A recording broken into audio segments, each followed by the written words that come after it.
Okay, so wonderful. We have students here, we have marketing professionals, we have businessmen, we have, okay, physiotherapist, homemaker, administrator,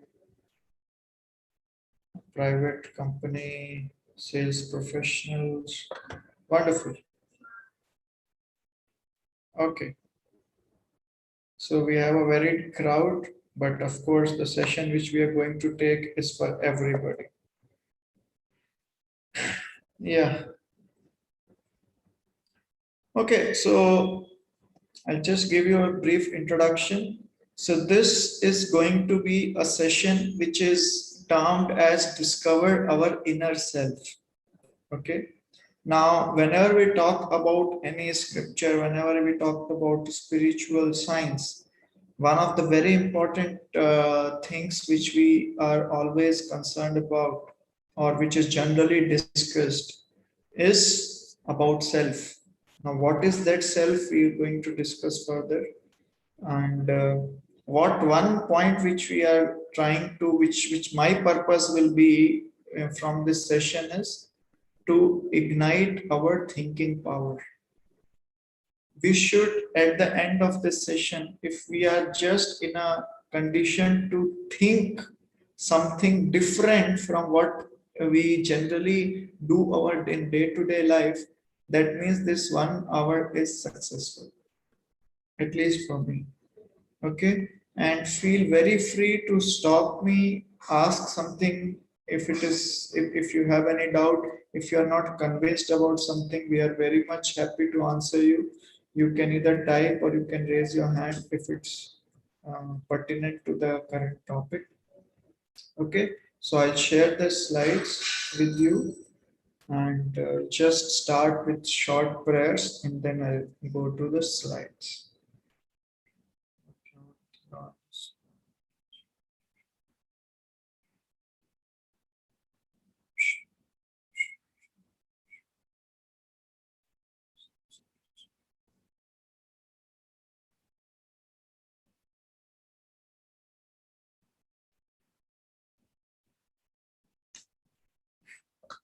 Okay.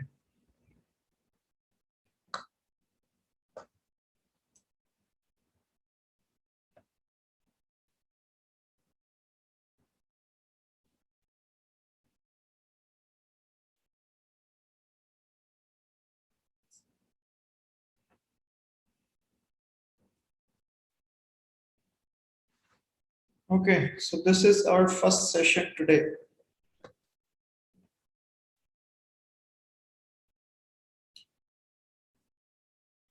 One eternal truth that can change our vision. Okay, so we'll see what that eternal truth is, but that is something which is part of our day-to-day life. That is one concept which we need to understand, very important, very seriously. And another thing about this is that this is the basis of all scripture, this is the basis of all existence. Okay, this is the basis, very basic of any spiritual science. If we don't understand this one concept, then whatever we do further, there is always chance of wide deviation, and that is one of the problem with spiritual science or spiritual teachers today. So let's see what that concept is. Just see this one fact. As a driver drives a car, soul drives a living body. And it is proved by scientific researches also. Yes. So matter is generally dead. That's the difference between a human and a robot. Matter is generally dead, but soul is conscious. The soul is superior to matter. So this knowledge of relationship between matter, soul, and God can bring a great positive change in this whole world. So this is going to be the basis of our today's presentation. Now, next question is this. Why should I talk about soul? See, I'm a professional. I'm working as a salesperson. I'm working as a student. I'm working in a company. I'm working in my private business. Why should I talk about soul? Now, this is something which we need to understand. If we have a slight knowledge about basics of Bhagavad Gita and the plot where it was kept, then we will be knowing about this, that Arjuna was going to fight. Okay, but on the battlefield, when he see his own family members, etc., and he understand that he had to fight with them and kill them, then he start lamenting, and he thinks that, oh, this will going to be very difficult.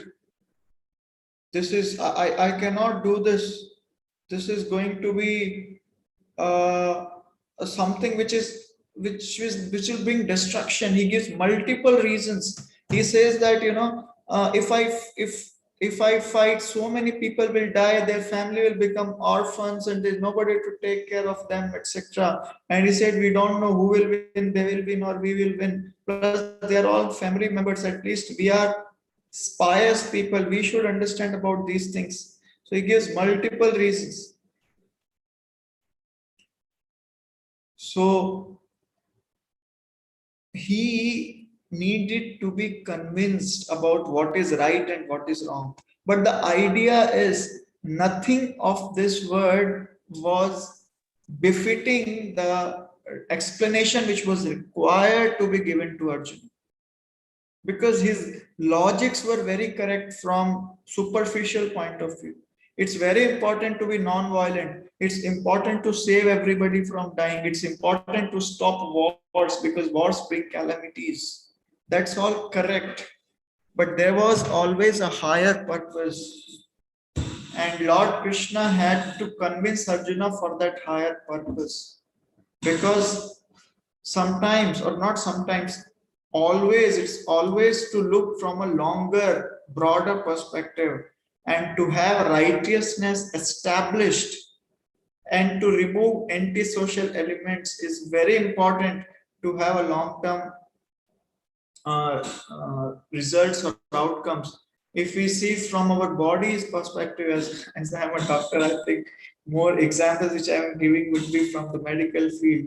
But if we just see that if our body has got boils or some disease like that, where most of the organs are getting involved, so sometimes we have to give a drug which has to take care, which acts on all the organs, and it may sometimes kill our own body parts or some cells of our own body.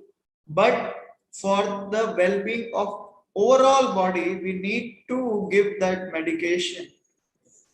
It may involve some kind of destruction to the body initially, but for a long term, if we have to live longer, then the disease has to be removed faster. Sometimes it gives even pain to our body.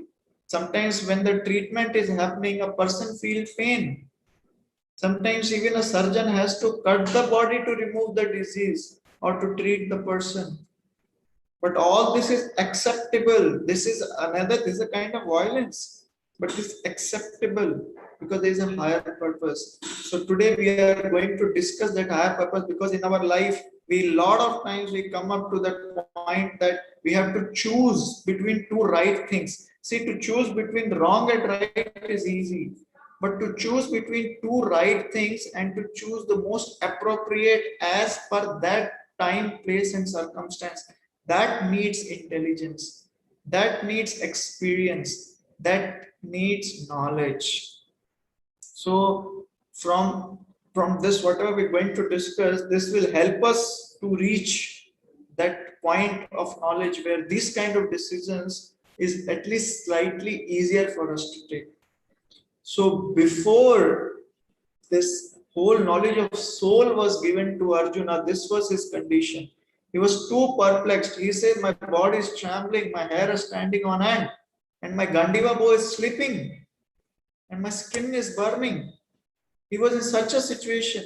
And he said, I'm unable to even stand any longer. And he is into complete depression. If we take the meaning of depression, all these symptoms come in, that mind is reeling, and he can see that only misfortune is going to come. So as a result, what he had is Arjuna had lack of confidence. Yes, he had anxiety. He was demoralized. He had stress and he had depression. So these are all symptoms he was facing. But after Krishna gave this knowledge, what happened is Arjuna emerged victorious. This was such a big perplexed situation that he was seeing that there is no way out of it. There's no solution to that. But after gaining this knowledge, this was the result. He was so confident in his purpose, in his duty, that he emerged victorious. He could kill so many people, which was very difficult initially for him. He could fight so many people together. So in our day-to-day life also, sometimes we have sentimental problems, sometimes we have emotional problems, sometimes we have other interpersonal difficulties. Sometimes we have difficulty in choosing our personal life over professional life. Sometimes we have problem in choosing what our desire is and what our duty is. So in such a situation, we need this kind of knowledge. We need to have a broader vision and we need to understand these concepts. So then the next pertinent question comes is how? How was he able to reach that? And that's because he heard the knowledge of soul from Lord Krishna. So this is what we're going to discuss today. I hope we can finish. We'll try to complete as much as possible, but otherwise we can take it tomorrow or in the next session. So first thing is, am I matter or am I spirit? So we need to really think on this fact. Who am I? Is it a matter? I'm just this body. I may be only this body. That's what we generally think. And especially as a doctor, this is what the concept we read about this body only for every day. And we treat considering this as a body. But if you go to hospital, you can see the reality of life. We'll see that how. But this is a very $100 question. Am I body or am I spirit? Who are we? Who are you? So now let's consider that we are only this body. So then we talk about this Dr. Harry Monson, professor of anatomy from Illinois College of Medicine.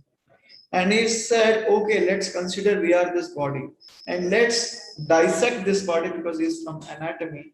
He dissected, broke this whole dead body or a cadaver, and he tried to find out what all chemicals are used to make, it was required to make the body.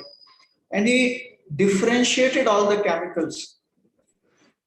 Okay, so he said most people in a 60-pound body, these are the main chemicals. We have calcium, 5 pounds, 1.5 pound of phosphate, potassium, sulfur, sodium, magnesium, and other than that, we have this other elements.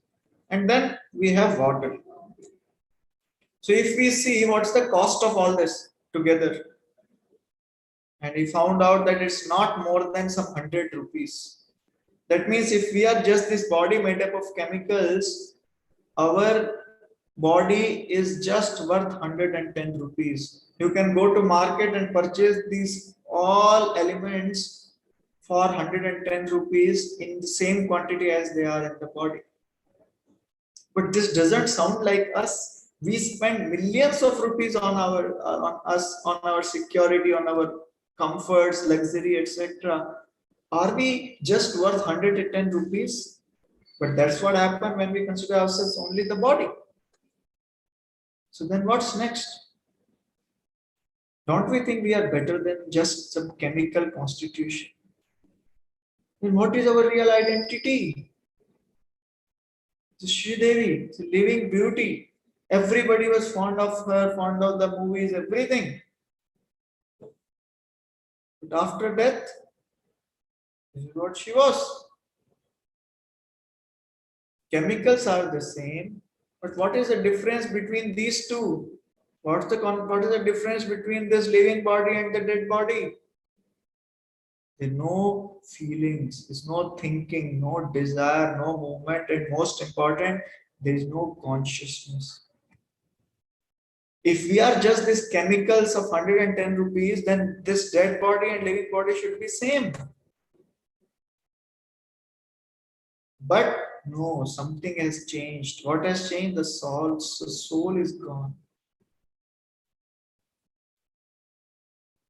So this is the basic knowledge which comes, and there is a first knowledge of Bhagavad Gita. Krishna says, "Na jayate mriyate va kadachin, nayam bhutva bhavita vana puyaha, ajo nitya shashvatoyam purano na hanyate hanyamani sharire." He says, "For the soul there is neither birth nor death at any time.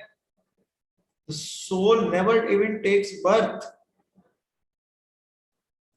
So if we see the difference now between body and soul, so body is made up of matter, whereas soul is spirit. Okay, body is not conscious, but soul is conscious. Body, there are no much changes. There is only one change, that it is going for destruction. But soul does not change. The changes, whatever is happening, is in the body, and that's aging basically. It looks like it is initially growing, and then a youth will come, then there is a adulthood, then there's dwindling stage, person gets old and then die. But all this is happening with the body. But soul, it is not. That's why our name when we were a child and our identity when we are old is same. If we are just this body, then with every change in the body, our identity should change. But that's not happen.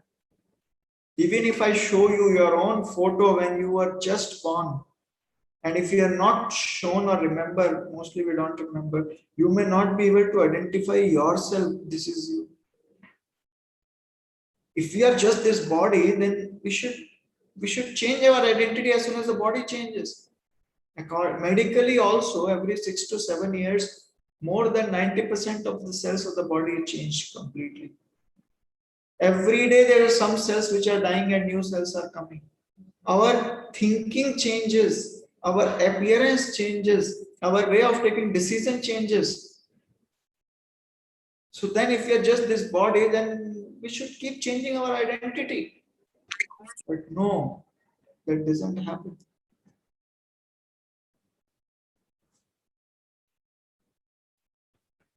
Okay, so is there some breakage in the volume? One person has wrote, we can't hear.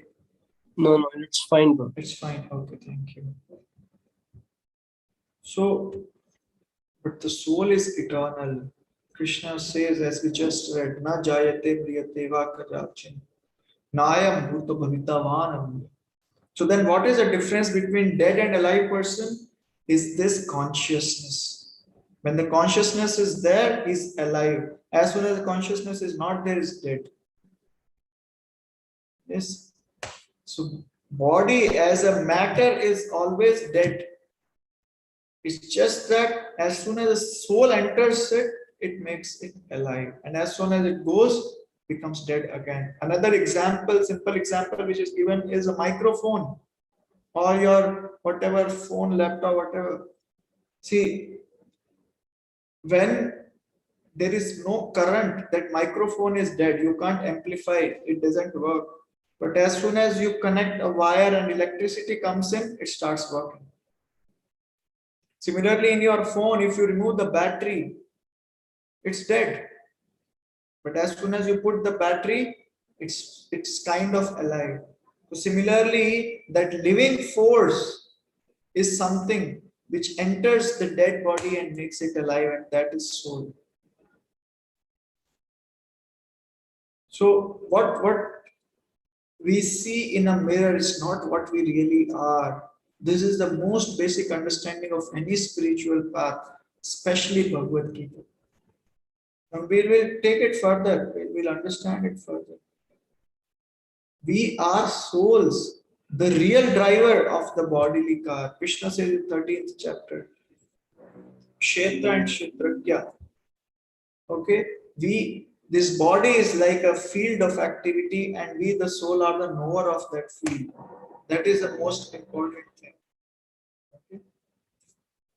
So, material point of view is what? That we are this body. We're made up of some chemicals, chemical bundles, and everything is finished at the time of death. But that's not what really happens. And we have some amount of personal experience of that also. That we are not just chemical bundles. Because if we are chemical bundles, then anytime any mental problem come, give that chemical. If you are feeling sad, why don't you eat that chemical directly and you feel happy? Then why this all disease of depression is happening? Why people commit suicide? They can be given that chemical and they can be happy. If somebody is feeling so sad, if everything is just chemical, then do it. But no, it's not. And if everything is chemical, everybody has same chemical, almost plus or minus few things. But everybody is a different individual. Their appearance is different. Their way of thinking is different. Their way of walking is different. Everything is different. Why? When it's the same chemicals.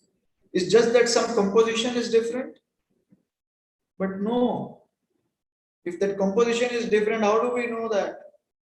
And then when the person leaves, when the person dies, the same components are there, then why it dead? And even if you say the heart start working, no. We have seen patient's heart is working even after the body is dead. The brain is dead, the heart is working, it continue to work for some more hours even after we declare the person, or even after the brain is dead. So these are very superficial concepts that we are the body. If we go to scriptures, we really get the logical answers, and this is what it is. We are not just some flesh or bones. We are spirit source engaged in the material body. And we do not die when material body even stops to function. There are examples of people whose material body has gone to such a state, vegetative state, that it's almost not functioning. But after some time, they're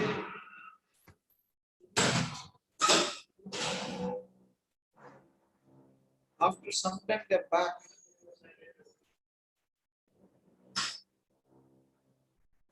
Just one second.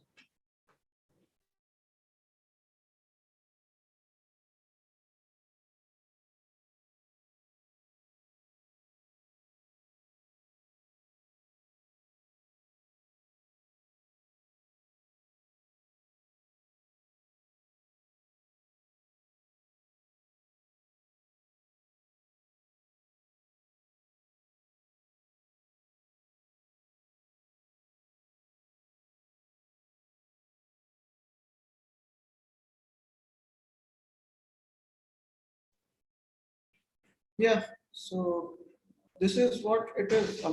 If you're just that, then what is death? It's a very difficult question. But with this basic knowledge, we can very easily understand this. So just as the body is trapped in the cage, just as a bird is trapped in the cage, the soul is trapped in the body made up of five elements: earth, water, air, fire, and ether. So what this one's very common story which we cite here. This was a lady who was very wealthy and she had a parrot with her. And it was a very good parrot. She used to like that parrot very much. So she thought, oh, this parrot needs protection. So I should make a very good cage for the parrot. So she made a cage which is of gold. So what happened is every day she used to clean that cage because it is made up of gold. And sometimes she used to forget to even feed the parrot because she slowly started understanding that this cage is very costly. And over the time, this parrot died inside of starvation. And then she realized what mistake she had done. So we are like this. We are entrapped in a cage around this body.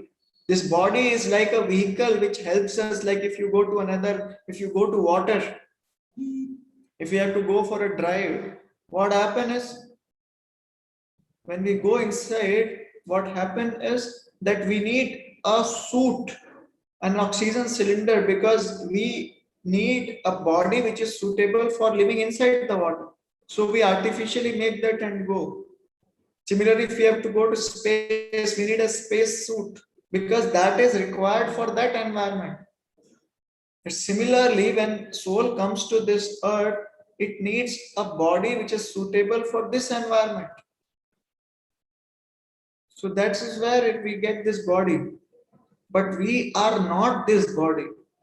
This is like a cage. But if we just polish the body like she was doing, then sometime we may find that the soul is becoming weaker and weaker and weaker. So that is what was happening with Arjuna, and that's where Krishna had to come in. So not knowing, we continue to do this. Yes. So this was the basic understanding. Now we'll see scientific facts of existence of soul. This is not just some mental speculation. No, there are so many scientific facts which are coming in day and night, every day.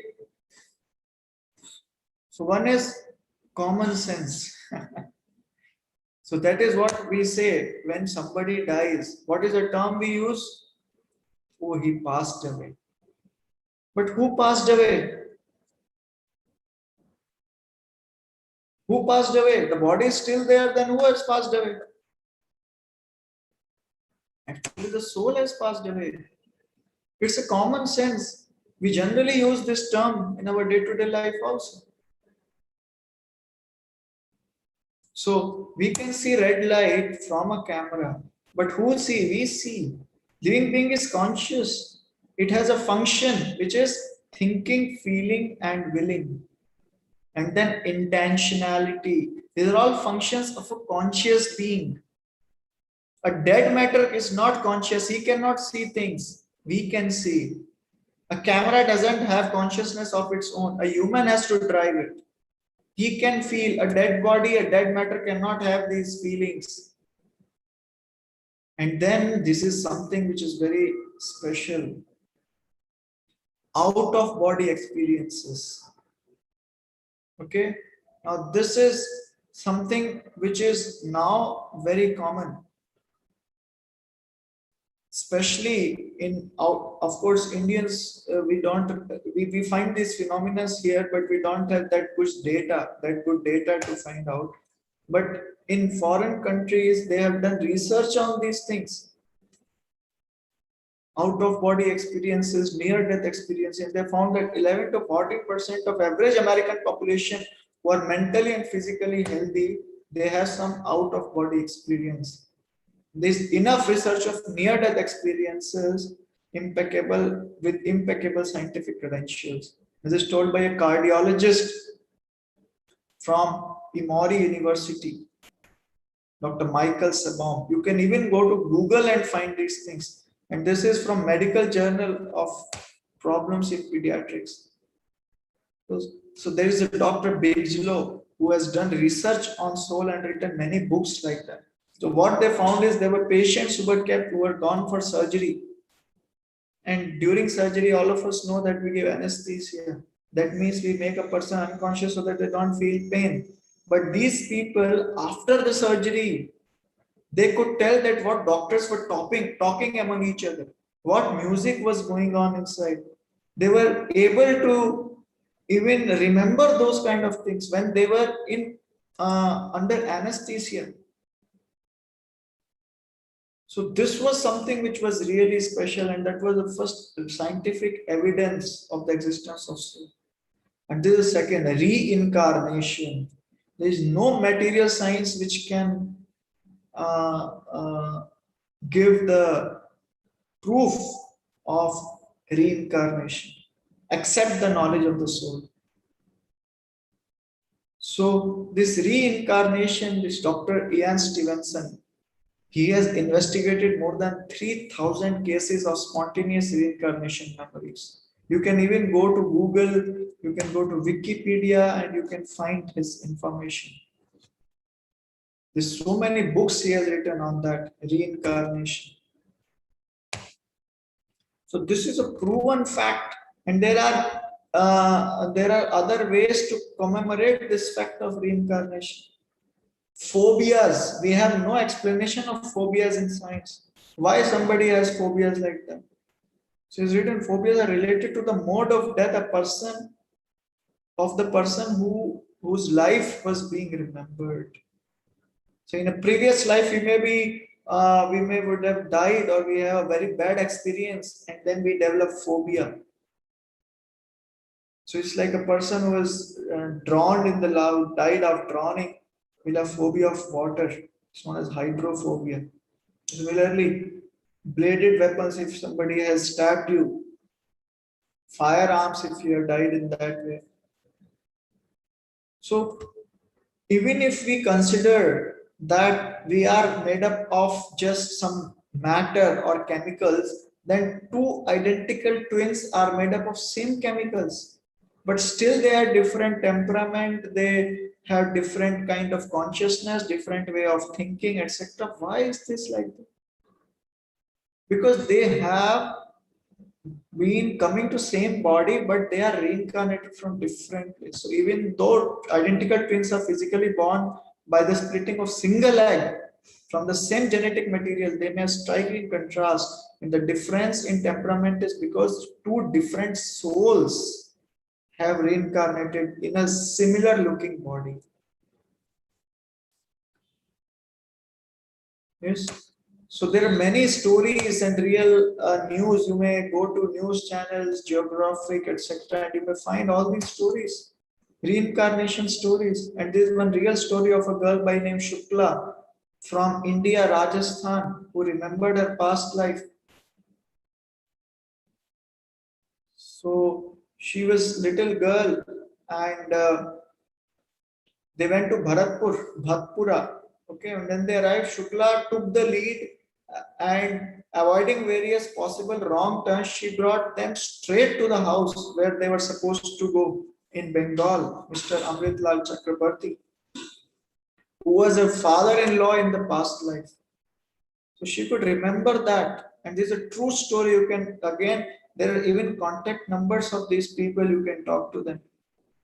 So she could remember in previous life, her mother-in-law, brother-in-law, she could all remember those people and even the nicknames of them.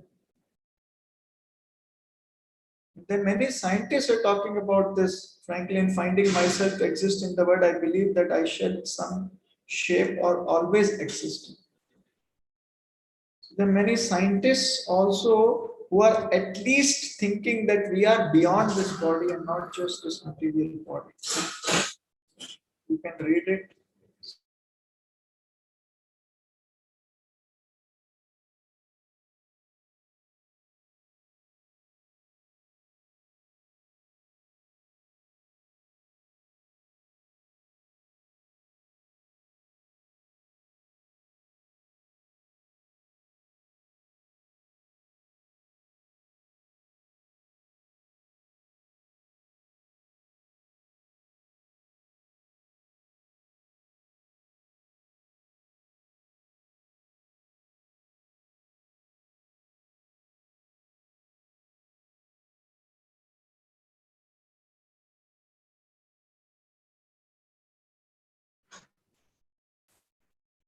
Yeah, so these were the scientific proofs of existence of spirits. So now we'll go next to difference between a living person and a robot.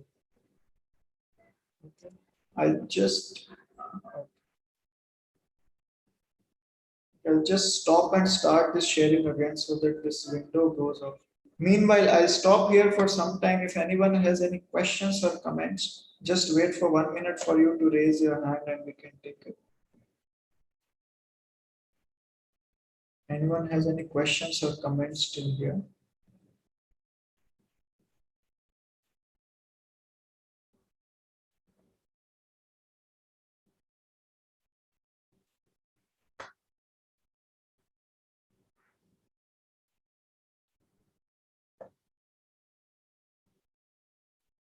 Okay, so we'll continue.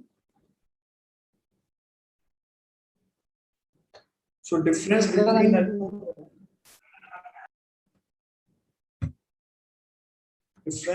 a living person and a robot.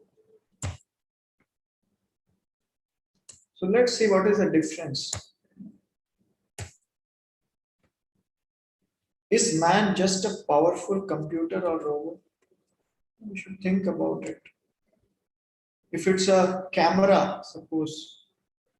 So what is the lens of the camera doing? And what the eyes of judges do?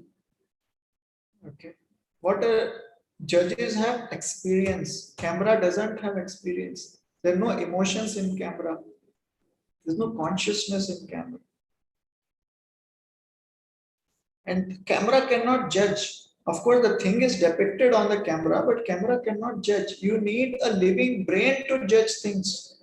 A robot cannot judge. A robot does not have emotions. A robot does not know what is the difference between a living and a dead person. You need a human being for this. So this was one reporter who asked Swamiji, I think our body is just a complex machine that gets worn out and crashes. Why should we bother about some soul powering the body? And Swamiji replied, does your car or computer grow? Do you have a male or female car that can unite and produce a baby car? A living body undergoes 6 changes, whereas a matter just depreciates. And it is the soul that makes the living body alive. See, these are all facts. We should live on the facts. A soul, a dead matter cannot do all these things. So the 3 major difference between living a body and a dead body is a living body undergoes this kind of 6 changes. They grow from childhood to adult to middle age to old age, they dwindle and die. The 6 changes which matter does not, a matter only dwindles. As soon as it comes, it is only going towards end. It doesn't grow. Human body grows. The consciousness grows. This is not a function of a dead matter. And a male and female can produce another species like them. A dead matter cannot. There is no reproduction power in a dead matter. And a living being has consciousness. This is very important. As a dead matter cannot think, feel, willing. See, all these are symptoms of consciousness, thinking, feeling, and willing. So matter cannot do this. Yes, so these are differences between living and dead. So every living body undergoes these 6 changes we just discussed: birth, growth, maintenance, byproducts, dwindling, and death. And Krishna says, Dehi nosmin yathade kaumaram yovanam jara. It comes in 2nd chapter explaining what we had just showed you. So then we see, when we are talking about consciousness, we have to talk about mind. So then it comes to a further knowledge of mind. So initially we saw the existence of soul, then we saw scientific facts about it. Then we have just seen what is the difference between a robot and a human, and now we are going a little bit more deeper and higher understanding of what this mind and consciousness works and what are their symptoms and characteristics.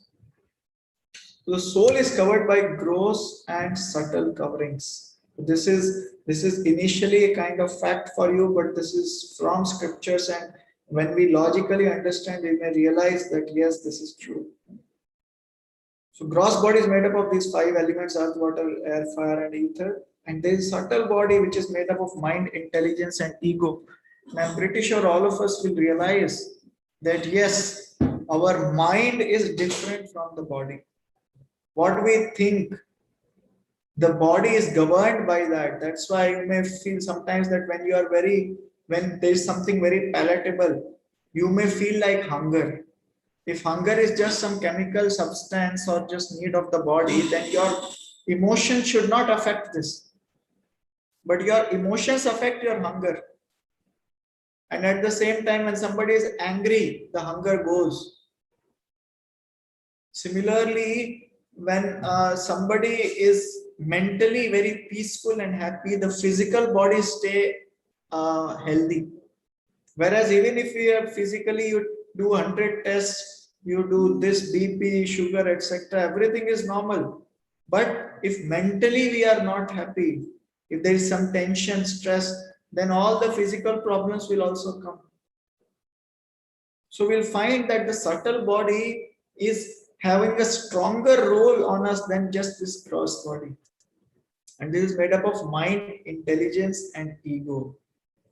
And then inside comes the soul, which is the nature of soul is Sat Chit Anand. It is eternity, eternality, knowledge, and bliss. That is the position of soul. And we all will understand this one fact. Okay?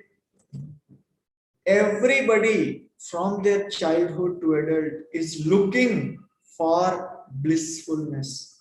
Nobody has taught us that you should look for happiness. Nobody has taught us that you should look for peacefulness. Nobody has told us that we should feel good when somebody loves us. But we do feel these emotions without anybody teaching us. That is a proof that this is a part of our nature. Nobody has to teach us this. Nobody has to teach us that feel happy when somebody loves you. Even a small child feels happy when mother shows that love to the child. So that is a proof that we are the souls and not the body. And that's why we are looking for this happiness. And we don't like things to end fast. Whenever happiness comes, we try to keep it for long. That is because we have this nature of eternity. We like to have things eternally with us. Even if we buy a small gadget, we put a cover on it and we put a screen guard, etc. Because we want for it to last long. And we are always acquiring knowledge from different things. Even without consciousness, we are acquiring knowledge. Whether it's through tongue, whether it's through skin experiences, feelings, whether it's through eyes, ears, but we are always acquiring knowledge. So these are the nature of soul and it is automatically existing inside us. So these are all logical experiences which will force us to understand what our real inner self is. So this is a mechanism of mind, decision making, storehouse of thoughts, unfulfilled desires, experiences, and these are 5 senses which actually helps the mind to gain and to experience all these emotions. So body, as per Bhagavad Gita and Upanishads, it is considered, or analogy is given of a chariot where the senses, 5 senses are considered as 5 horses. The reins are compared with the mind. The driver is the intelligence and the owner is the soul. So I'll repeat it again. The 5 senses, the eyes, the nose, the ears, the skin and the tongue, they're all considered as 5 senses, 5 horses. Okay, mind are the reins, intelligence is the driver, and I, the soul, is the charioteer. So now, if we want the chariot to go in the right direction, all the horses should be controlled through these reins by intelligence. So intelligence is the one who keeps all the horses in control, and then only the whole chariot can go in the right direction. Otherwise, they'll be all the senses are going in different directions, the chariot will not move and it's only accident. So we should keep our senses under control, our mind under control by intelligence, and intelligence will come when we read these scriptures, and then we will be able to realize that what is our real destination, and then we should be able to go towards that. Okay, so Krishna says about mind that if mind is controlled, it's the best friend. But if it is not conquered, it's the greatest enemy. So that's the nature of the mind. If it's controlled, it is our best friend. But if it's uncontrolled, it is our greatest enemy. So can the mind be controlled? Mind is considered like a knife. Is the knife good or bad? It all depends on how we use it. If it's in surgeon's hand, the knife can save a life. But if it's a dacoit, it can take away the life. So GIGO principle we read in management these days. If you put garbage in, the only thing which will come out is garbage. But if you put good in, the only thing which will come out is good. So the books we read, it all, whatever is going in will depend on this, because these are the places from which we gain knowledge. So whatever books we read, what we watch, what music we hear, they all decide what type of things are going inside. The association, the friends we have, you know, and then mentally what we do. If we are smoking, the mind feels, oh, I'm engineer, I should know how to hold a cigarette, at least a cigar. Smoking makes me cool, but intelligence will say, no, there's a big message on that wrapper, that, and that too, two-thirds of the wrapper has that message, that people who will eat tobacco or drink this may get cancer, may die. So intelligence says, it's not good, don't do it. Your parents won't like to see you doing this. You may become addicted to that, don't do this. So this is how mind works, this is how intelligence works. So that was mechanism of mind. So now we'll go to the last part of our presentation. Why we should hear all this? What are the practical benefits what we can get by understanding the knowledge of soul in our day-to-day life? So this is the first thing, universal brotherhood. We all fight for this. We all have differences among each other because of this. We have United Nations. We have different things to help us to achieve this universal brotherhood. But what is the root cause? We should understand what is actually dividing us. Hindus, Muslims, different religions, white, black. What is dividing us? What is making us differentiate ourselves in these kind of dualities? White, black, rich, poor, educated, illiterate, beautiful, ugly. What is why? Because we are concerned only about this body. This is all external body which looks good or bad. But what is uniting us? What knowledge is uniting us? See, Europeans, Chinese, white, black, all of us, what is uniting us? It's one same center. If you have heard about concentric circles never intersect each other because they have single point, single center. Whereas if it's non-concentric circle, the only thing they can do is intersect. So what unites us is the same goal, same center. People from all walks of life are coming together for a higher cause, knowing that we are not these superficial bodies, we are spirit souls. Like driver is different from the car. Soul consciousness can unite us. And this is happening today when there is the same goal. Bhagavad Gita is not a book of religion. Bhagavad Gita never talk about Hindu, Muslim. Bhagavad Gita talks about soul. Soul doesn't have a religion. Soul's religion is that is part and parcel of the Lord. If we can understand this, we all are united for the same cause. That can bring universal brotherhood. Yes. Second thing is rising above inferiority complex. I'm black, I'm short, I'm ugly. Why is this? Look at me. I feel inferiority. Somebody is better than me. He is better. That person is better. Why? Because again, I am only body conscious. I have no talent. I'm poor. I'm not worth living. And people even end their life because of this. But if we understand, I'm not this body, I'm pure soul. This is just an external appearance. This is not what I am. An external experience can be different for everybody. Even if a person is looking so beautiful outside, he may be very bad inside. We all have experience about it. People are sometimes so arrogant, you don't even like to talk to them, though externally they may look very beautiful. And sometimes people may not externally look beautiful, but they're so good and kind from inside.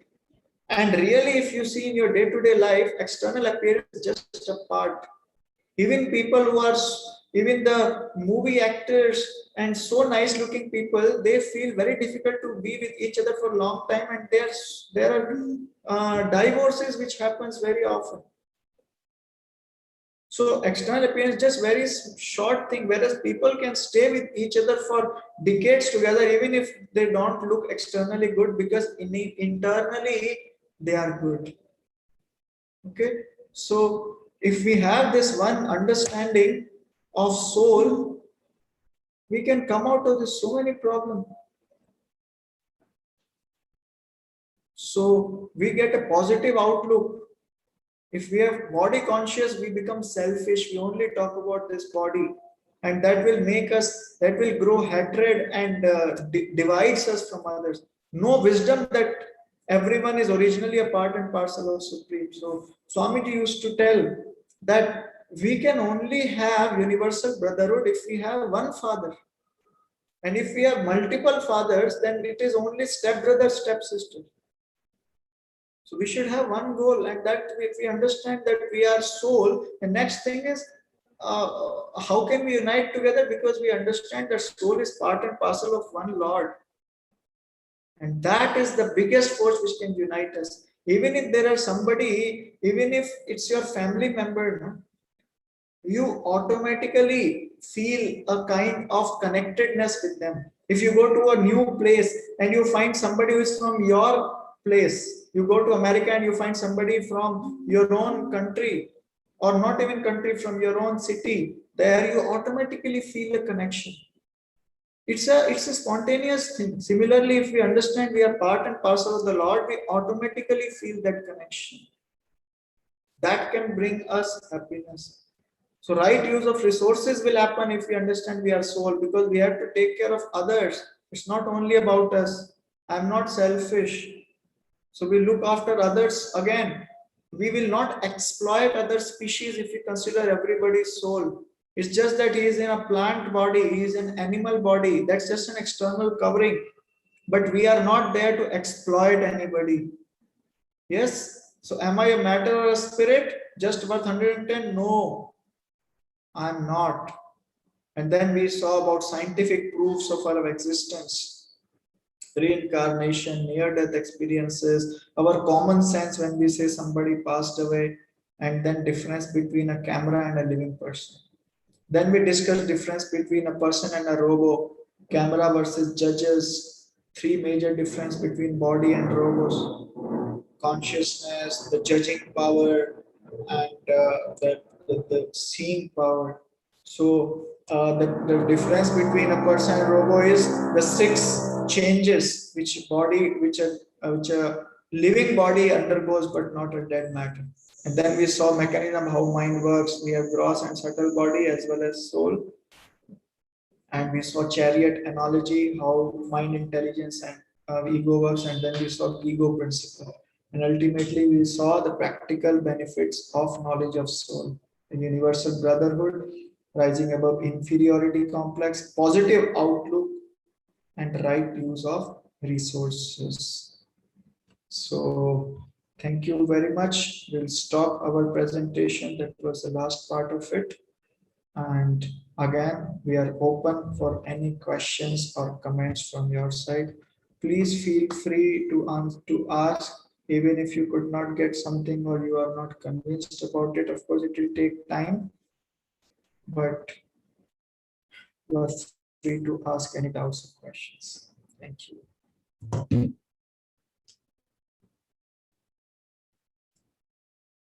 You can raise your hands and we can unmute you, or you can type in the chat box also.